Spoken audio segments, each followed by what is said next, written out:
What inspires me to do the work in Africa that I do, in terms of charity and so forth, is that I grew up for some of my early childhood in Nigeria and in Uganda, and so I had the experience of living on the continent as well as the experience of living in the UK.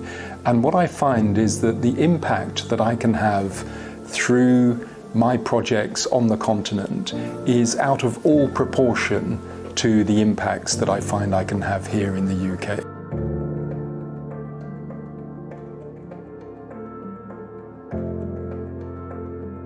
For me now, what I've embarked on as a diasporan who has come from humble beginning, succeeded a lot, is trying to encourage my fellow diasporans to repatriate some of their knowledge, what they've learned back home. And we need to take the best we've learned here. That's why we do these investment forums, helping our fellow diasporans expose opportunity there is in Africa.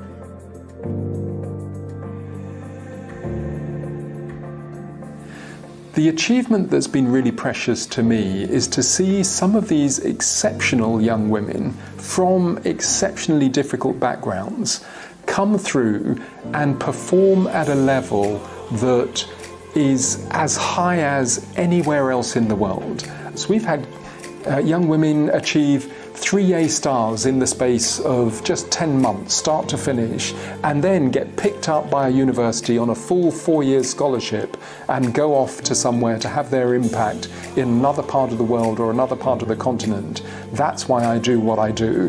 When I see companies like World Remit, and I see it succeeding, and when World Remit, when at its initial stages, I was the one who was given the marketing contract. And this also makes me happy that the founder of World Remit, Mr. Ishmael, entrusted an African with millions and millions of marketing budget. And we grew this World Remit together. I had the exclusive contract, and we grew it to now become a unicorn worth billions. Things like this also makes me happy that big company can reach out to us, knowing, oh, we can add a value.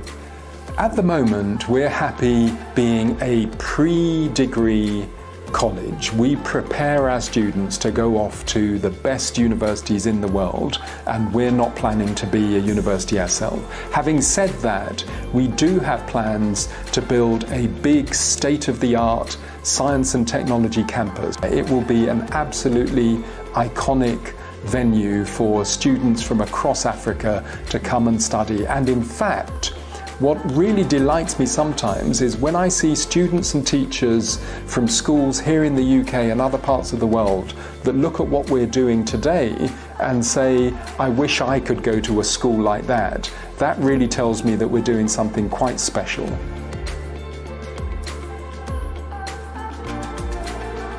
But one of the things for me as a community activist that makes me really happy is seeing my fellow diasporan going back home and succeed.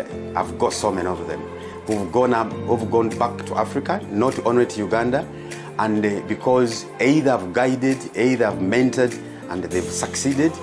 Myself, I've set up quite a very successful real estate company in Africa. When I think about diaspora activism on the continent, I think about 3 things. I think about teamwork, I think about talent, I think about technology. And I think anything you do from a diaspora point of view, you need to think about those 3 things.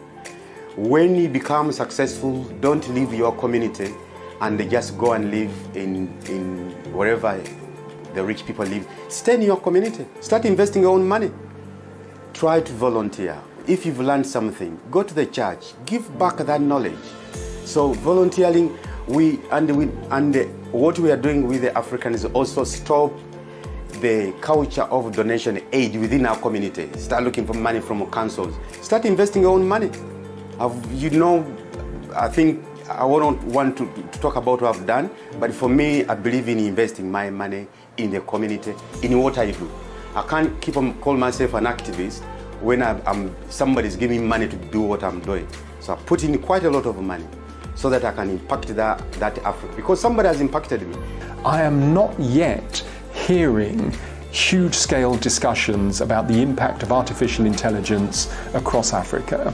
And the danger is that if we don't have those conversations and think about what the impact is going to be and fully engage in them, then we'll spend the next 30 years playing catch-up again. So it's really important that anything we do, technology, and in particular this new wave of technologies around AI and robotics and so forth, we are considering the implications of those. And we in the diaspora that are immersed in that wave of technology are in an ideal position to bring that thinking and share it through teamwork and through the talent that there is on the continent.